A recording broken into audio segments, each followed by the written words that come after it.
व्यवस्था में 3 लोग चाहिए, ब्रह्मा, विष्णु और शिव। तो एक ब्रह्मा से एक ब्रह्मांड समझ लेगा, तो दूसरे ब्रह्मांड के लिए दूसरे ब्रह्मा, दूसरे विष्णु और दूसरे शिव। तो अनेक अनेक ब्रह्मा, अनेक अनेक विष्णु, अनेक अनेक शिव भी उन्हीं नारायण का ध्यान करते रहते हैं।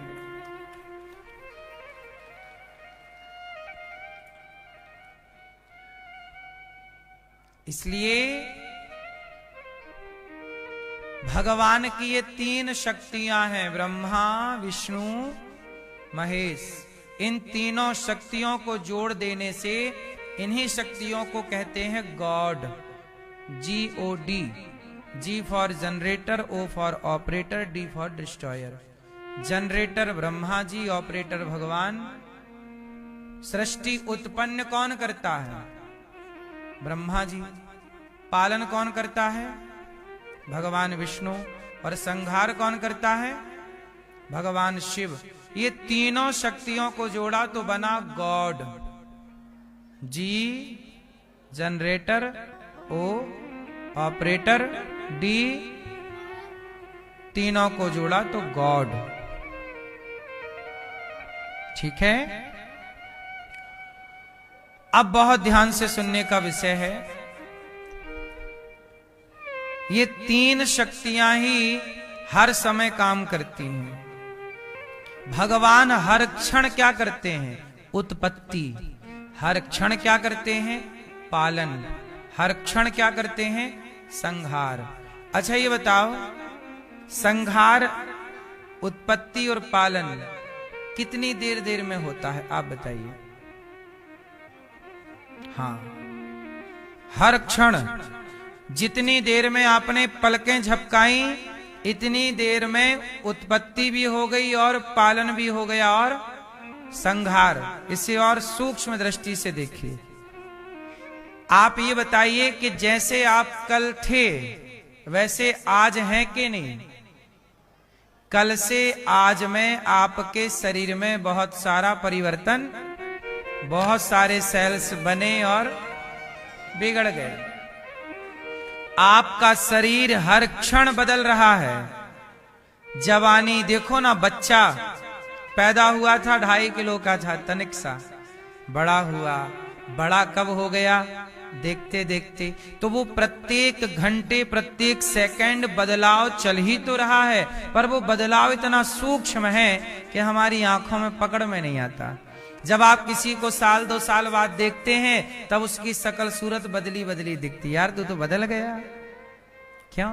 लेकिन जो रेगुलर देखने वाला है उसके सामने बदलाव नजर नहीं आता। क्यों? सही है गलत है? तो प्रत्येक क्षण परिवर्तन है, उत्पत्ति है, नया शरीर उत्पन्न हो रहा है, पुराना जा रहा, और हर क्षण पालन चल रहा है। हर क्षण क्या है?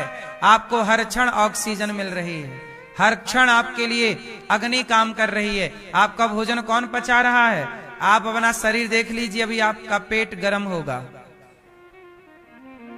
अग्नि हर क्षण काम कर रही है।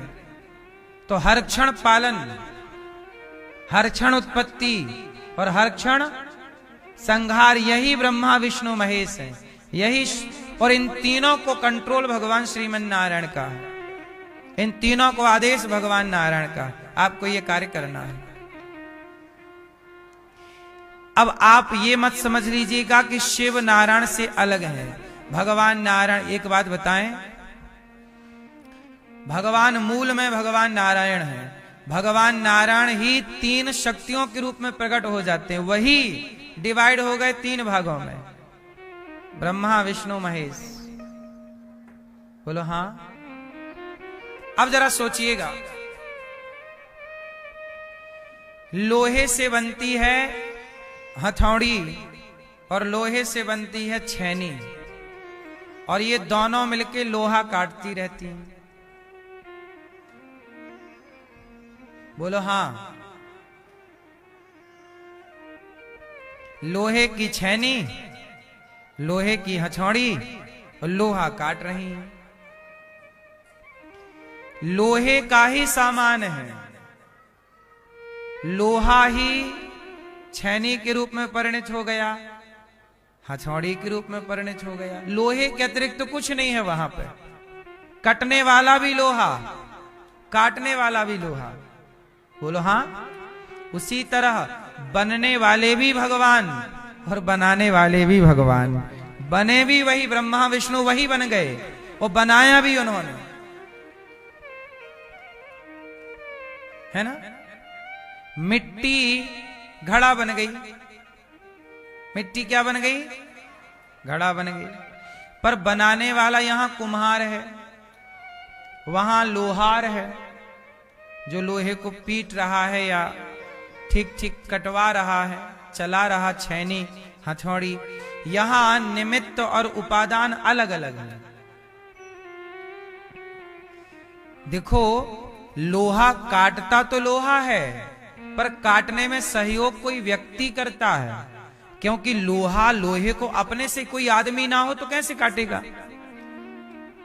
वहां उपादान और निमित्त कारण अलग अलग है। दो व्यक्ति हो गए, दो हो गए, लोहा और लोहे को काटने वाला व्यक्ति, कुम्हार और मिट्टी। कुम्हार और मिट्टी के संयोग से क्या बना? घड़ा। यदि कुम्हार ना होता तो मिट्टी से कभी घड़ा ना बनता। कुम्हार ना होता तो मिट्टी से कभी घड़ा, तो मिट्टी से घड़ा बना, पर बनाने वाला था कुम्हार तो बना। लेकिन ईश्वर के खेल में थोड़ा अजब है, यहां बनाने वाले भी वही और बनने वाले भी वही। वहां किसी दूसरे की जरूरत, मिट्टी और कुम्हार में दो लगे, मिट्टी और कुम्हार दो का सहयोग। पर यहां एक चीज देखिएगा, मकड़ी। मकड़ी ने जाला बनाया और मकड़ी ने जाला धागे से बनाया। अब वो धागा कहां से खरीद कर लाई? मकड़ी का धागा मकड़ी कहां से लाती है जाल बनाने का? आप बताओ। हाँ, जैसे मकड़ी का जाल मकड़ी से ही प्रकट होता है, वो बाजार से धागा नहीं लाती। जैसे मकड़ी का जाला मकड़ी से प्रकट हुआ, मकड़ी ही उसमें खेली और मकड़ी ही उस जाल को खा जाती है, निगल भी वही जाती है। उसी से प्रकट हुआ, उसी में रही, उसी को निगला, आगे बढ़ जाती है। जैसे जाल वो बाहर से नहीं लाती, उसी से प्रकट होता है, उसी तरह ये सृष्टि, ये संसार भगवान से ही प्रकट होता है। भगवान ही इस संसार में आनंद रमण करते हैं और अंत में ये संसार भगवान में वैसे ही समा जाता है जैसे मकड़ी का जाल, आखिरी में मकड़ी निकल जाती है। सब कुछ भी भीतर से प्रकट हुआ, भगवान ने खेल खेला, अंदर समाहित कर लिया। ये सृष्टि का क्रम है। ऐसे संसार की उत्पत्ति, पालन और संहार का क्रम चलता रहता है। और ये भगवान की इस भगवत्ता को वेद क्या कहते हैं? नेति नेति कह के चुप हो जाते हैं। क्या कहते हैं? नेति नेति। आप सबके मन में जो सवाल खड़े हो रहे हैं, कागज में लिखते चलिएगा। शाम को प्रश्नोत्तरी होती है, तो वहां प्रश्नोत्तरी में हम केवल प्रश्नोत्तरी करते हैं, जहां वार्ता करेंगे। यहां पर केवल भागवत जी समझाना है। क्या है, समझाने में भी बहुत सारी चीजें में आपके सवाल खड़े हो जाते हैं। वो सवाल खड़े यदि हो रहे हैं तो समझ लो कि आप सही सुन रहे हैं, और नहीं खड़े हो रहे हैं तो फिर आप धैर्य रखिएगा। वो सवाल शाम को प्रश्नोत्तरी होगी, आप उस पर चर्चा करेंगे। इसलिए कहते हैं प्रेम से कथा सुनिएगा, और कथा जब रेगुलर सुनते रहेंगे तो सवाल के उत्तर आगे की बात में मिलते चलेंगे। बात समझ में आ रही है? जिन जिनको बहुत सारे ईश्वर से लेके सवाल हैं, उन्हें भागवत जरूर सुननी चाहिए, क्योंकि भागवत में राजा परीक्षित ने सवाल ही तो किए हैं सुखदेव जी से, प्रश्नोत्तरी तो है ये चर्चा। इसलिए हम आपसे पहले सवाल पूछ लेते हैं, उत्तर देते हैं, ताकि कोई कंफ्यूज ना हो। शास्त्रों को प्रेम से सुनना है और शाम को प्रश्नोत्तरी में मस्त चर्चा करेंगे। क्या समझ में नहीं आया, शाम को 7 बजे। तो जन्माद्यस्य आखिरी में है सत्यम परम धीमहि, वो भगवान जो सत्य हैं, जो ब्रह्मा विष्णु महेश को भी प्रकट करने की सामर्थ्य रखते हैं, उन सत्यम परम धीमहि भगवान श्रीमन नारायण का हम ध्यान करते हैं, उन्हें हृदय में धारण करते हैं। धर्मः प्रोज्झित कई तवोत्र परमो निर्मत सराणाम सताम। धर्म क्या है? अब देखो भागवत जी का पहला सवाल आया, धर्म क्या है? क्या है धर्म मेरी मां? धर्म क्या है? धर्म किसे कहते हैं? मैया बताओ, पीछे वाली मैया, मैया धर्म किसे कहते हैं? किसे कहते हैं? बोलो, धर्म किसे कहते हैं? धर्म सवै पुंसाम परो धर्मो यतो भक्ति रधोक्षजे। परम धर्म क्या है? सच बोलना, दया करना, जीव मात्र पर दया का भाव रखना, निष्कपट रहना, यही धर्म है। अभी आप लोगों ने देखा होगा, देखो हम सनातनियों का धर्म क्या है कि हम चींटी को मारना भी पाप समझते हैं। चींटी को मारना भी पाप समझते हैं। और अभी बांग्लादेश में विधर्मियों ने, जानते हो क्या किया? एक दीपू चंद्र दास नाम का एक लड़का था, उस लड़के को बांग्लादेश के कुछ विधर्मियों ने पकड़ करके मारा, और जब मारने से नहीं मरा तो जिंदा उसे पेड़ पे लटका के पेट्रोल डाल के जला दिया, और जल रहा था तो भी उसे मार रहे थे डंडों से। अब बताइए, इतना निर्दयी कौन हो सकता है? किसी आदमी को, किसी व्यक्ति को आप जिंदा जला दें, इससे बड़ी निर्दयता हो सकती है? इससे बड़ा निर्दयी कोई हो सकता है?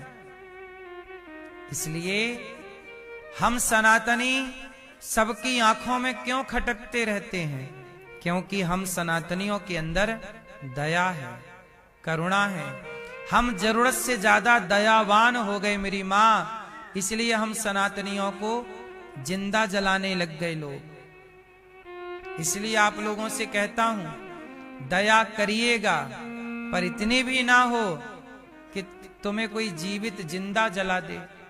ये आज बांग्लादेश में हुआ, आज मतलब अभी कुछ दिन पहले ये बांग्लादेश में हुआ। ये बांग्लादेश क्या है?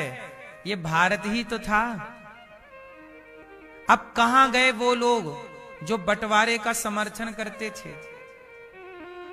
ना बांटा होता भारत को, ना किए होते टुकड़े, तो ऐसे हिंदुओं को जिंदा ना जलना पड़ता आग में।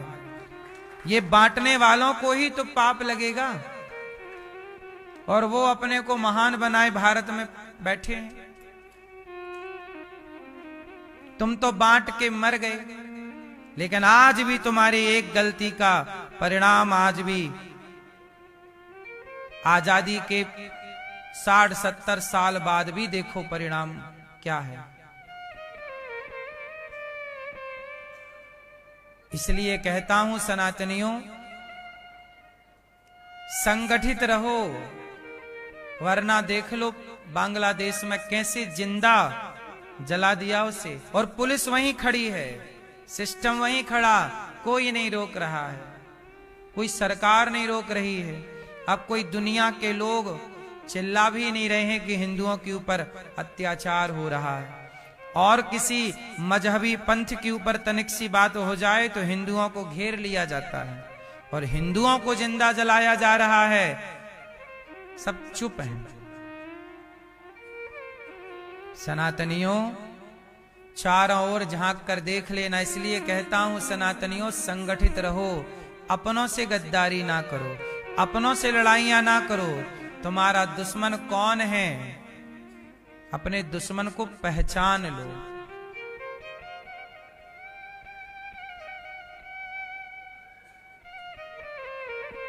इसलिए संगठन, संगठित होने की बहुत आवश्यकता है। जहां सुमति तहां संपत्ति नाना। धर्म क्या है? मनुष्य मात्र का धर्म है परहित, सरिस धर्म नहीं भाई। परोपकाराय सताम विभूतया। परोपकार, परहित सबसे बड़ा धर्म है। सबकी सेवा कीजिए। हम सनातनी कितने अच्छे हैं कि हम किसी के प्रति ईर्ष्या द्वेष रखते ही नहीं, सबको गले लगाते हैं। लेकिन हम जिन्हें गले लगाते हैं वो हमसे ईर्ष्या रखते हैं, वो द्वेष रखते हैं। हम लोगों को आजादी के बाद क्या पाठ पढ़ाया कि हिंदू, मुस्लिम, सिख, ईसाई हम सब हैं। ये पाठ हिंदुओं को पढ़ा दिया, लेकिन उन लोगों को नहीं पढ़ाया। मंदिरों में गाना बजने लग गए, सबको सम्मति दे भगवान ईश्वर। ये आवाजें मंदिरों से तो आने लग गईं, क्योंकि हिंदू चाहता है शांति। हिंदू चाहता है शांति, शांति प्रिय लोग सनातनी हैं। इसलिए मंदिरों से आवाज आई कि ईश्वर अल्लाह तेरो नाम। लेकिन किसी मस्जिद, मदरसे से आवाज नहीं आई कि ईश्वर अल्लाह तेरो नाम सबको सम्मति। ये वहां से आवाज नहीं आई, केवल मंदिरों से आई। क्योंकि मंदिरों में आप शांति की बात करने लग गए और वो अंदर ही अंदर क्रांति की तैयारी करने लग गए। तुम शांति लिए बैठे थे और वो क्रांति लिए बैठे थे। इसलिए कहता हूं कि शांति याद रखना दोस्तों, याद रखना मेरी भाइयों, मेरी बहनों, मेरी मां। शांति भी क्रांति के बाद ही आती है। इसलिए शांति की बात जरूरी है। भगवान कृष्ण शांति की बात लेकर गए थे दुर्योधन के पास। शांति से मान ले भैया। लेकिन जब शांति से नहीं माना दुर्योधन, तो क्रांति हुई कि नहीं? महाभारत हुआ कि नहीं? हाँ या ना? इसलिए शांति की बात करना अच्छी बात है, लेकिन क्रांति भूल ना जाइएगा। बांग्लादेश के हिंदुओं को अब शांति से गुजारा होगा, या तो उन्हें भागना पड़ेगा या तो उन्हें लड़ना पड़ेगा। अब आपके सामने कल ये स्थिति पैदा हो, या तो भागो या तो लड़ो, क्या चुनोगे? कश्मीर में भी ये हो चुका है लगभग 30 वर्ष पहले। वहां भी ये ऑप्शन था, या लड़ो या तो भागो। तो हिंदुओं ने भागना चुना और भाग गए। अरे भागे थे जितने लोग, इतने लोग लड़े होते तो उन लोगों को भगा दिया होता। भागे तो अपना सब गवा दिया। हिंदू, अच्छा सच बताओ, हिंदू भागना जानता है कि लड़ना जानता है? सच बताओ, हिंदू की स्थिति क्या है? हिंदू क्या है? हिंदू के अंदर ना खून ठंडा हो गया। ये लड़ता नहीं है, भाग जाता है। कौन लड़े, चलो। लेकिन मैं आपको बताऊं, अर्जुन भी कह रहे थे मैं नहीं लड़ूंगा, भाग जाऊंगा। भागते हुए अर्जुन को लड़ने की प्रेरणा किसने दी?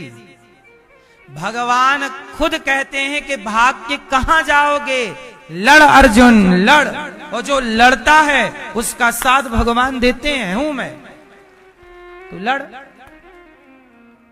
इसलिए पानी वानी भर रहा हो बॉडी में थोड़ा सा, है ना, पानी ना भर जाए नसों में, खून ही रहे, कमजोर पड़ जाओगे तो भागे। हिंदू भागने में बड़ा माहिर है, दुम दबा के भाग जाता है। हाँ, ऐसे हो जाएगा। साहब, आप में से किस किस के घर तलवार है? हैं? देखो,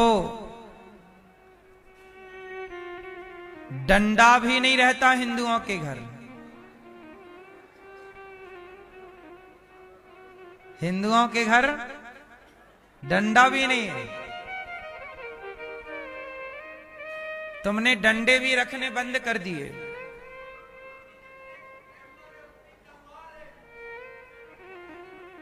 इसलिए हम आपको 100 बात की एक बात कहें कि आपकी डिग्रियां, आपकी जमीन, आपकी जायदाद काम ना आएगी।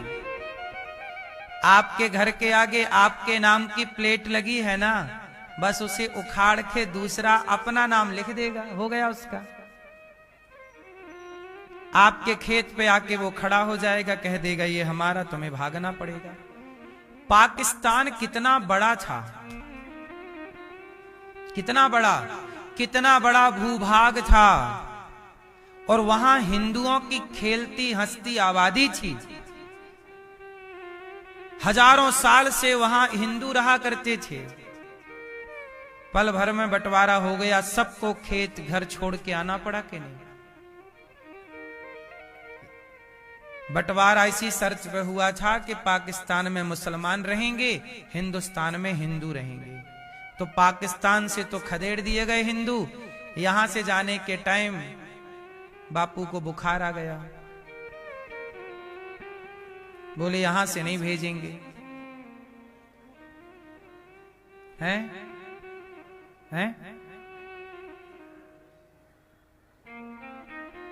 अब देखो, तसल्ली आप कैसे भी कर लो, आप तसल्ली कर लो किसी का भी नाम लेके। आंखें मूंद लेने से संकट नहीं टलता। शुतुरमुर्ग क्या करता है, जब संकट सामने देखता है तो रेत में अपना मुंह डाल लेता है। उसे लगता है हमें नहीं दिख रहा है, मतलब सामने कोई संकट नहीं है। केरल से हिंदू खदेड़ दिए गए, फिनिश है केरल, लगभग फिनिश है। कश्मीर आपके सामने है। बंगाल से हिंदू खदेड़े जा रहे हैं। यूपी में कितने शहर हैं जहां हिंदू अल्पसंख्यक हो गए। अभी मेरे पास एक बच्चा आया, बोले महाराज जी हम अपने गांव से भाग रहे हैं क्योंकि हमारी आबादी हो गई कम, विधर्मी हो गए। अब जिस गांव में वो पीढ़ियों से रहे, आज वो गांव छोड़ के भागना, अब क्या कर लो। आज अभी 2025 की बात कर रहा हूं, भारत की यूपी की बात कर रहा हूं। गांव से हिंदू खदेड़े जा रहे हैं। बस आप लोग अभी इस बात से खुश हैं कि उनके घर में आग लगी है, हमारे घर में थोड़ी लगी है। भूल गया हिंदू कि आग उनके घर में लगी है तो आग तुम्हारे घर तक भी आने में बहुत देर नहीं। सुनो, जंगल में 2 शेर थे। जंगल में 2 शेर रहते थे। एक शेर जवान था, एक शेर थोड़ा सा बूढ़ा था। दोनों की अच्छी मित्रता थी, फ्रेंड हैं, दोस्त हैं। बूढ़ा शेर और जवान शेर में एक दिन कुछ कहा सुनी हो गई, आपस में मतभेद हो गया, मनभेद हो गया, दोनों में कट्टी हो गई। बात नहीं करेंगे अब, चलो। बूढ़ा शेर अब कुछ बूढ़ा और हो गया तो जंगल के कुत्तों ने बूढ़े शेर को घेर लिया। कि अब तो ये बूढ़ा हो गया और इसके जवान दोस्त से इसकी बोल चाल भी नहीं है, चलो अब इसे मार डालते हैं। तो जंगली कुत्तों ने बूढ़े शेर का शिकार करना स्टार्ट किया, उसे नोचने लगे। जवान शेर को पता चला कि मेरा दोस्त संकट में है, दौड़ पड़ा और जवान शेर आया दहाड़ा, सारे कुत्ते भाग गए। तो उन कुत्तों में से एक कुत्ता बोला कि भाई आपकी तो खटपट थी, आप क्यों इसकी मदद करने आ रहे हो, मर जाने दो। तो जवान शेर ने जो कहा वो सारे हिंदुओं को सुनना चाहिए। जवान शेर ने कहा कि देखो, आपसी मतभेद मनभेद थोड़ा बहुत हो तो ठीक है, कोई बात नहीं, पर आपस में इतने भी मतभेद मनभेद मत पाल लीजिएगा, आपस में इतने भी मत लड़ जाइएगा कि तुम्हारे लड़ाई का फायदा ये कुत्ते उठाने लग जाएं।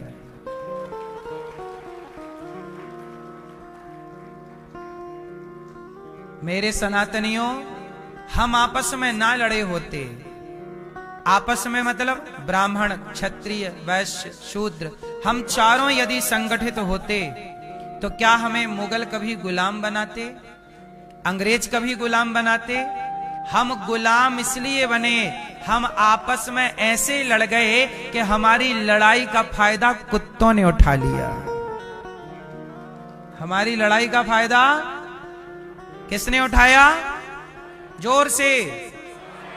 इसलिए आज मुझे वचन दीजिए कि कितने सनातनी ब्राह्मण क्षत्रिय वैश्य शूद्र ये सब भूल करके एकजुट होकर के रहेंगे। सनातनी ब्राह्मण क्षत्रिय वैश्य शूद्र ये चारों कौन हैं? भाई हैं। ब्राह्मण क्षत्रिय वैश्य शूद्र चारों भाई हैं और हमें एक दूसरे का साथ और सहयोग देना चाहिए। यदि साथ देते रहे, सहयोग करते रहे तो कभी हमारे बीच में कुत्ते नहीं आएंगे, वरना ये कुत्ते शेर को गुलाम बना लेंगे। क्योंकि कुत्तों की झुंड होगी, फौज होगी, तो शेर को कुत्ते के अधीन चलना पड़ेगा। यही हुआ। पृथ्वीराज को आपसी लड़ाई थी, पृथ्वीराज की और जयचंद की। पृथ्वीराज की पत्नी संयोक्ता के पिता हैं जयचंद। संयोक्ता पृथ्वीराज से प्रेम करती थी और पृथ्वीराज ने उनको उठा लिया और ब्याह कर लिया। इस बात से इनके अभिमान हट हो गया। अरे क्या किया भाई, हमारे सामने हमारी बेटी उठा ली। तो जयचंद ने क्या किया कि अपने दामाद के खिलाफ जाकर के मोहम्मद गौरी से हाथ मिला लिया। आपसी लड़ाइयां बुरी नहीं है, ठीक है, चार बर्तन होते हैं, खटपट होती है, लेकिन आपसी लड़ाइयों का मतलब ये नहीं कि कुत्ते फायदे उठाने लग जाए। और कुत्तों ने उठाया। पृथ्वीराज जैसे महापुरुष को पकड़कर धोखे से ले गया, आंखें फोड़ दी। और जयचंद कहां गए? जयचंद को कहो कि अब उनकी बेटी संयोक्ता जिंदा जल गई, जौहर कर लिया, केवल बाप की गलती के कारण। बाप को अभिमान था, तुम्हारे इस एटीट्यूड ने तुम्हारी बेटी की हंसती खेलती जिंदगी बर्बाद कर दी। तुमने बेटी को विधवा करने के लिए तुमने दुश्मन से हाथ मिला लिया। ऐसी गद्दारी, ऐसा ईगो, ऐसा अभिमान। इस तरह की अकड़ का क्या करोगे हिंदुओं कि जिस अकड़ के कारण तुम्हारी बहन बेटी ही विधवा होगी और उसी के बलात्कार होगा। संयोक्ता जिंदा लग जाती यदि मोहम्मद गौरी के हाथ, तो बताओ क्या वो छोड़ता? और इसका दोषी कौन है? जयचंद। और जयचंद कौन है? संयोक्ता जी के पिता। ये हिंदुओं की स्थिति है। अपनों का साथ नहीं देंगे, मोहम्मद गौरी का साथ देंगे। ऐसे गद्दार ना होते तो ये देश कभी गुलाम ही ना होता। बात सही है कि गलत है? इसलिए अभी भी समझ जाओ, बांग्लादेश में जो घटना घटी, एक दीपू चंद्र दास नाम के बालक को, जो कि अभी 20-25 साल का जवान लड़का था, मार डाला, पेड़ पे लटका के आग लगा दी, जलते हुए को मारा। इससे बड़ा कलंक मानव जाति के लिए हो सकता है? इसलिए सनातनियों जाग जाओ, वरना ये स्थिति आपके आसपास भी है। तुम शांति की बातें करते रहो और वहां क्रांति की तैयारियां हो रही हैं। इसलिए शांति का प्रस्ताव लेकर गए थे श्री कृष्ण, पर शांति की बात करना हम जानते हैं। इसका मतलब ये नहीं कि क्रांति नहीं जानते, शांति भी जानो और जरूरत पड़ने पर क्रांति भी जानो, दोनों जानना पड़ेगा। सही है कि गलत है? ये आने वाले भारत की स्थिति हम कह रहे हैं, वर्तमान तो ठीक है, वर्तमान भी ठीक वही है जहां हिंदू ज्यादा है, जहां आज भी विधर्मी ज्यादा, वहां हिंदू अभी वर्तमान में भी ठीक नहीं है। मनुष्य का धर्म है, गोस्वामी जी कह रहे, परहित सरिस धर्म नहीं भाई। अच्छा बताओ, भगवान कैसे हैं? साकार हैं कि निराकार हैं? सगुण हैं कि निर्गुण हैं? कैसे हैं? कैसे हैं भगवान? साकार, निराकार। हां, भगवान साकार भी है और निराकार भी है। साकार रूप में राम है, कृष्ण है, नरसिंह है, वामन है, और निराकार रूप में भगवान, जिन्हें आप परमात्मा कहते हैं, जिन्हें आप ब्रह्म कहते हैं, वो ब्रह्म, वो परमात्मा निराकार रूप में व्याप्त है। जैसे पानी साकार भी है, बर्फ साकार है, और पानी बहता हुआ निराकार है। पानी का कोई आकार नहीं होता, लेकिन जरूरत पड़ने पर पानी बर्फ बन के आकार लेता है, साकार। तो जो निराकार पानी है, जरूरत पड़ने पर आकार लेकर साकार भी हो जाता है। तो जो परमात्मा निराकार है, वो जरूरत पड़ने पर सगुण साकार भी हो जाता है। इसलिए ईश्वर निराकार भी और सगुण ही अगुण ही नहीं कछु भेदा। साकार में और निराकार में कोई भेद, साकार और निराकार में कोई भेद नहीं है। भगवान में कोई भेद नहीं मानना चाहिए। कोई कहे कि मैं निर्गुण की पूजा करता हूं, ठीक है, कोई साकार की पूजा करता है, सही है। भगवान के अवतार कितने हैं? 24। नारायण भगवान का पहला अवतार है सनकादि, सनक, सनंदन, सनातन, सनत कुमार। दूसरा अवतार है वाराह। भगवान ने एक वाराह का अवतार लिया, हिरण्याक्ष को मारा, पृथ्वी की स्थापना की। किसका अवतार लिया भगवान ने? वाराह। तीसरा अवतार भगवान का नारद जी, चौथा नर नारायण, पांचवा कपिल देव जी, जिन्होंने अपनी मां को सांख्य शास्त्र का ज्ञान दिया। छठवां अवतार दत्तात्रेय जी, सातवां अवतार यज्ञ भगवान, आठवां ऋषभदेव जी। ऐसे भगवान के जहां जहां जरूरत पड़ी वहां वहां अवतार लिया। कभी कच्छप बने, धनवंतरी बने, मोहिनी बने, नरसिंह, वामन, परशुराम जी, व्यास जी, राम जी, बलराम जी, भगवान कृष्ण, बुद्ध अवतार, हरि अवतार, हंस अवतार, हयग्रीव अवतार, कल्कि अवतार होगा। ऐसे भगवान ने बहुत अवतार लिए हैं जहां जरूरत। अच्छा, भगवान अवतार क्यों लेते हैं? जब जब हो ये धर्म की हानि, बाढ़हि असुर अधम अभिमानी, तब तब धरि प्रभु विविध शरीरा। परित्राणाय साधूनाम विनाशाय च दुष्कृताम, धर्म संस्थापनार्थाय संभवामि युगे युगे। जब जब धर्म की हानि हुई भगवान ने अवतार लिया। कौन अवतार लेगा? भगवान आएंगे और पाप का नाश करेंगे। अच्छा एक बात बताओ, भगवान श्री कृष्ण आए ना, पर दुर्योधन का नाश किसने किया?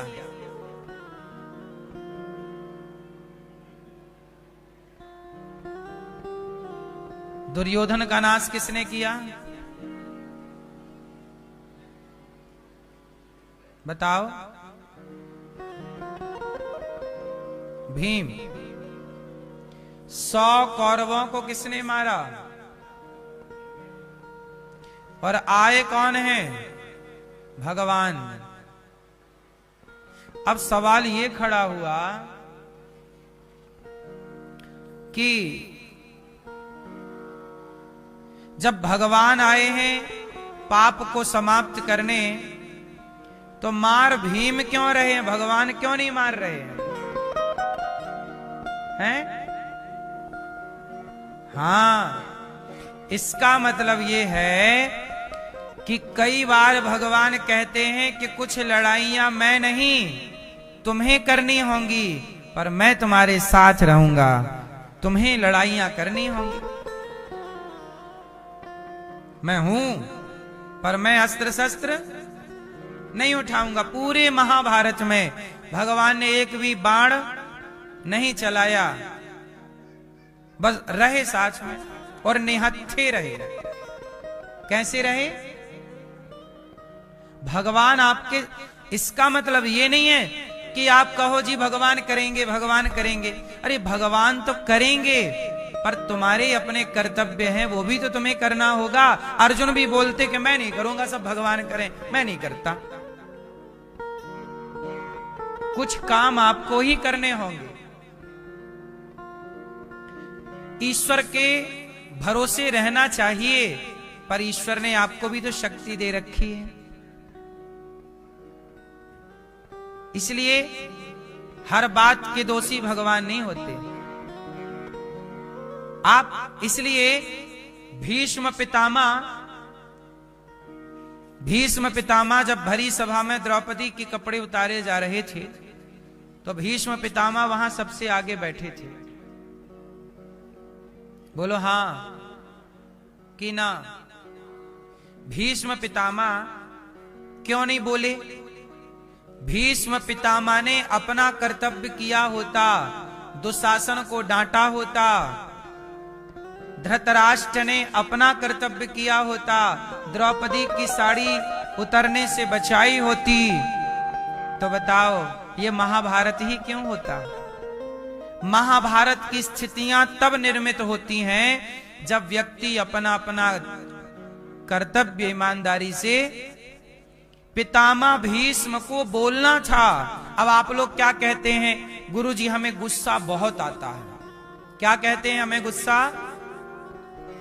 अच्छा बताओ, गुस्सा सही है कि गलत है? क्रोध सही है कि गलत है?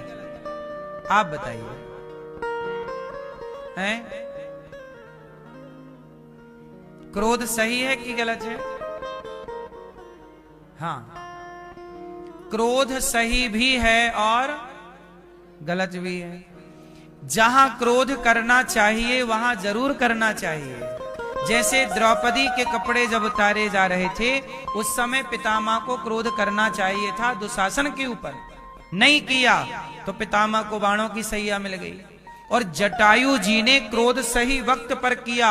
जब रावण सीता मैया को लेकर जा रहा था, तो रावण के इस कार्य में किसी को गुस्सा नहीं आया, पर जटायु पक्षी होकर उन्हें गुस्सा आया और बोले, रावण तूने गलत किया, खड़ा हो जा, आज तेरे से लड़ूंगा। वो जटायु पक्षी होकर रावण से लड़ने चले गए और लड़ाई किए। रावण और जटायु की क्या हुई? लड़ाई।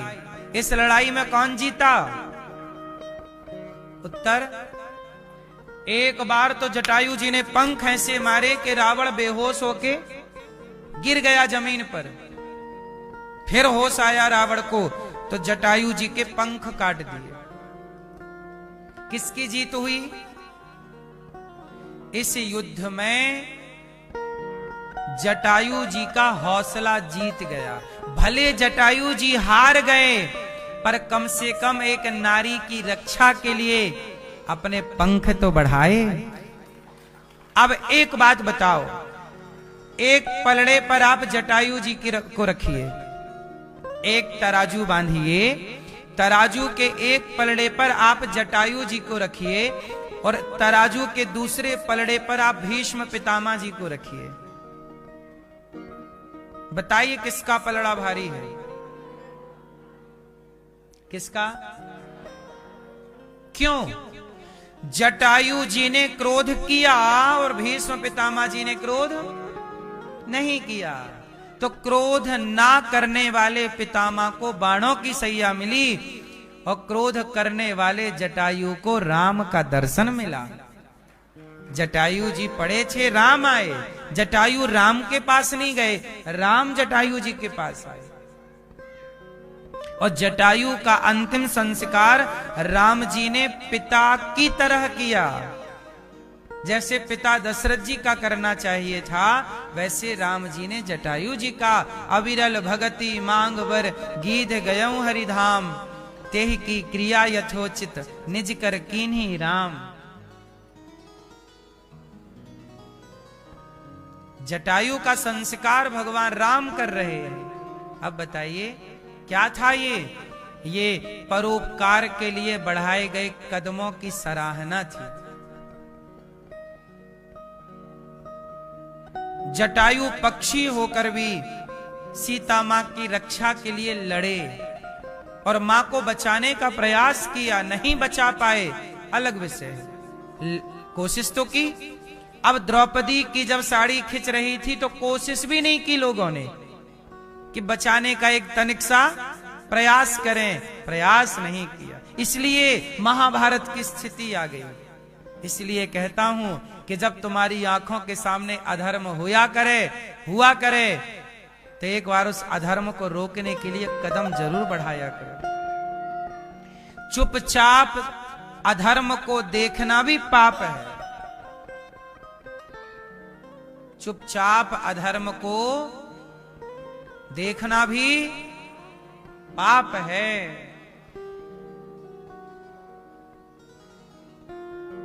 इसलिए सनातनियों, जहां धर्म की बात हो वहां चुप ना रहा करो, बोला करो। इस देश में कुछ नेता रामचरितमानस जला देते हैं और आप लोग कुछ नहीं बोलते। इस देश में बॉलीवुड के द्वारा भगवान का, देवी देवताओं का अपमान होता है, कुछ नहीं बोलते आप लोग। क्या आपको भी भीष्म पितामह की तरह चुप रहने की आदत है? यही आदतें महाभारत को प्रकट करती। इसलिए कहता हूं, सदा सच के साथ रहा करो। सच बोलना सीखिए, सच सुनना सीखिए। जहां अपनी गलती हो उसे स्वीकार करना सीखिए, सुधार करना सीखिए। यही धर्म है। रावण ने गलती की, सीता मैया को चुराया। रावण को गलती सुधारने के मौके दिए गए थे। राम जी ने हनुमान जी को भेजा, जाओ समझाओ। हनुमान जी गए थे, अवसर तो मिला ना। रावण सॉरी कह देता, राम की शरण में आ जाता, तो क्या राम सर्वनाश करते रावण का? उत्तर दो। गलती करना गलत नहीं है साहब। गलती करके स्वीकार ना करना और सुधार ना करना, ये और बड़ी गलती। जब आपको समझ आ गई कि ये गलती है, स्वीकार कर लेने में क्या बुराई है? इसलिए गलतियों को स्वीकार कीजिए, सुधार कीजिए। गौरी गोपाल आश्रम के बारे में कितने लोग गलत बोलते हैं। उनमें से कुछ लोग ना बाद में आते हैं। अभी 2 दिन पहले मेरे पास एक भैया जी आए। वो भैया जी आए और उन्होंने कहा कि महाराज जी हमने बड़ी गलती कर दी। हमने कहा आपने क्या गलती की? उन्होंने बताया कि महाराज जी लोगों के भड़काने पर हमने आपका विरोध किया था और आपके पुतले जलाए थे। और आज जब गौरी गोपाल आकर देखा तो आंखों से आंसू रुक नहीं रहे हैं कि जो व्यक्ति इतनी सेवा कर रहा हम उनके पुतले जला रहे हैं और भड़काने पर लोगों के हम आ गए। तो गलती उन्होंने की, विरोध किया। जब वो गलती कर रहे थे, जब वो मेरे पुतले जला रहे थे, जब वो मेरा विरोध कर रहे थे, तब मैं उनको कुछ बोला नहीं। मैंने ना उन्हें गाली दी, ना मैंने अपमान किया। तुम कर लो, हम क्यों जवाब दें? तुम्हें समझ नहीं आ रही है, हमें तो समझ है। कितने लोग हैं जो पहले गलतियां करते हैं और बाद में आते हैं कि हमसे गलती हो गई। तो गलती कर लेना गलत नहीं है। गलती को समय पर स्वीकार कर लो कि भाई ये गलती हुई है। विरोध जरूर करना चाहिए। विरोध किसका करना चाहिए? दुशासन का विरोध करना चाहिए था, पितामह को। लेकिन आजकल लोग दास अनिरुद्ध